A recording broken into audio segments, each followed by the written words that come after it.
الذين لا يرجون لقاءنا ورضوا بالحياة الدنيا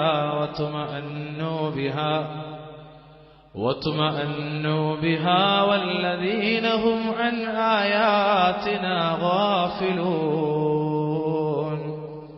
നമ്മെ കണ്ടുമുട്ടുമെന്ന് പ്രതീക്ഷിക്കാതിരിക്കുന്നവരും ഇഹലോകത്ത് ജീവിതം കൊണ്ട് സംതൃപ്തിപ്പെടുകയും അതിൽ സമാധാനമടയുകയും ചെയ്തവരാരോ, നമ്മുടെ തെളിവുകളെപ്പറ്റി അശ്രദ്ധരായി കഴിയുന്നവരുമാരോ. അല്ലാഹുവിന്റെ ഖുർആന നമ്മെ കണ്ടുമുട്ടുമെന്ന് പ്രതീക്ഷയില്ല. ഈ ലോകത്തെ ജീവിതത്തിലാണ് അവർ തൃപ്തിപ്പെട്ടത്, അതിലാണ് അവർ സമാധാനമടഞ്ഞത്.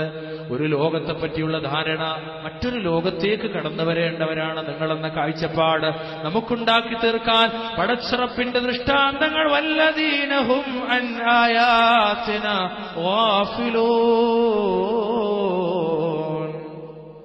വല്ലാത്തൊരു വാചക ഖുർആന്റെ വാക്ക്.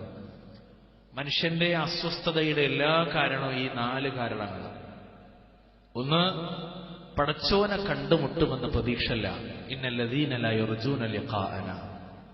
രണ്ടാമത്തെ വിഷയമോ വറദൂ ബിൽ ഹയാത്തിദ് ദുനിയാ. ഈ ഇഹലോക ജീവിതം കൊണ്ട് തൃപ്തിപ്പെട്ടവരാണവർ.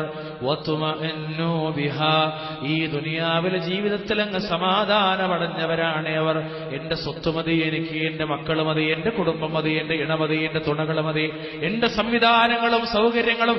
മരണത്തോടുകൂടി ലോകത്തിന്റെ മുന്നിൽ വിട്ടേച്ചു പോകുന്ന, മനുഷ്യരെ വിട്ടേച്ചു പോകുന്ന സർവസ്വമുണ്ടോ, ആ ഒരു വിഷയങ്ങൾ മാത്രം മതി എനിക്ക് എന്ന് കരുതുന്ന ആളുകൾ.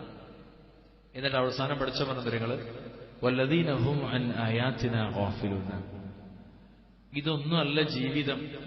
മനുഷ്യരെ, ഒരു മരണമുണ്ട്, ആ മരണത്തിനപ്പുറം ഒരു ജീവിതം വരാനുണ്ട് എന്ന് കൃത്യമായി ലോകത്തേക്ക് പ്രവാചകന്മാരെ പറഞ്ഞയച്ച് അവസാനത്തെ പ്രവാചകരായ ഹബീബ് റസൂലുള്ളാഹിയിലൂടെ സ്വല്ലല്ലാഹു അലൈഹി വസല്ലം ഈ ദീനങ്ങ് പൂർത്തീകരിച്ചിട്ട് ഏതൊന്നാണോ ലോകത്തിന്റെ മുന്നിൽ വിട്ടേച്ചത്, അതിനെപ്പറ്റി ലോകത്ത് മനുഷ്യർ അശ്രദ്ധയിലാണ്.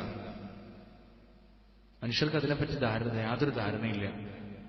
ഈ ഒരു അശ്രദ്ധയാണ് സമാധാനമില്ലായ്മയുടെ, അസ്വസ്ഥതയുടെ, ശാന്തിയില്ലായ്മയുടെ മുഖ്യ കാരണം. വളരെ അടിസ്ഥാനമായിട്ട് മനസ്സിലാക്കുന്നത്. ഇത് കൃത്യമായി ഒരാൾ ശ്രദ്ധിച്ചാൽ ബാക്കി എല്ലാ കാര്യങ്ങളും കൃത്യമാകും. ഇത് കൃത്യമല്ലേ, പിന്നീട് അങ്ങോട്ട് അസ്വസ്ഥതകൾ മാത്രമേ ചെയ്തു.